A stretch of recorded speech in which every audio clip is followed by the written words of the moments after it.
Definitive casting. What does that mean?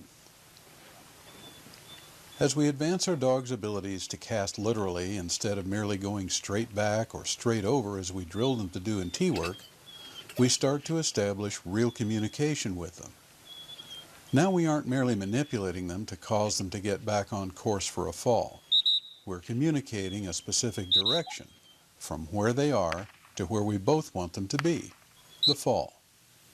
This type of casting is known as literal casting.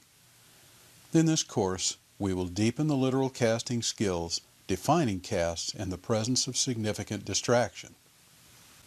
Definitive casting is a principle that evolved into a series of drills. Those drills became a program to define casts in the presence of strong diversion pressure. It's unnatural for a dog to drive casts into a crossing wind or into water off land or off a fresh fall, to mention a few examples of diversion pressure.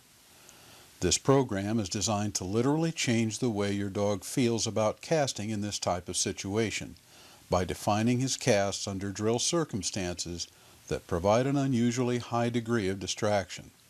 The drills are called appropriately definitive casting drills.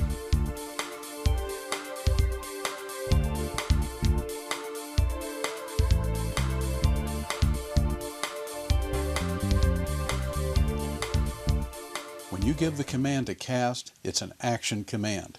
Get action. Just because he's confused and does something like come in when given an overcast, don't stop him. Give your cast gesture and keep it extended and insist on action. Walk laterally, command verbally, and even force if needed, but get action. Don't break him down further by stopping him.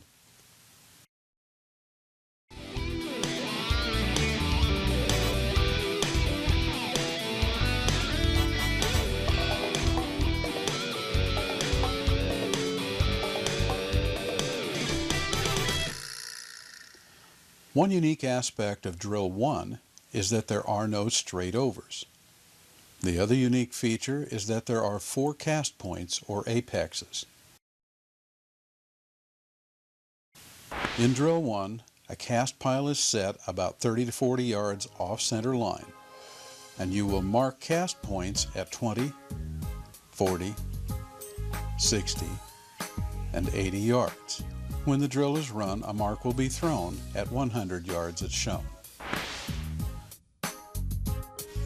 In Drill 2 and all subsequent drills, there will be only one cast point. The mark will be thrown in one direction and the dog is cast in the opposite direction to keep suction minimized.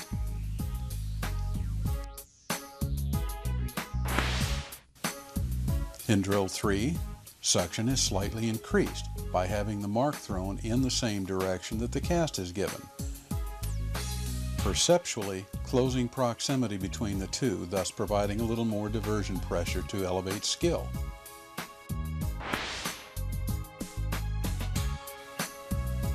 In Drill 4, suction is markedly increased as we begin to cast diagonally past the backside of the gun station, effectively tightening the proximity of the fall and the cast vector as shown.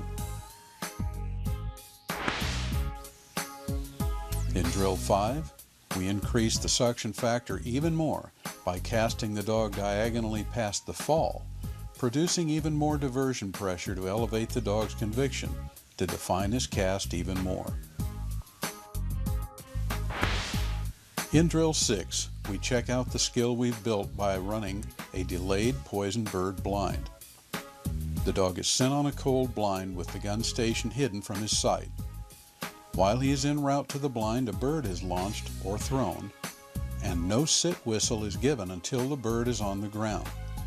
From there we begin to literal cast toward the blind, making subsequent handles and corrections as needed.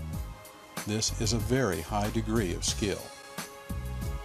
Often when we hear about a concept like this, the tendency is to assume that it's just another tool for the testing arena. While definitive casting will surely help there, it has very practical applications for a hunting retriever.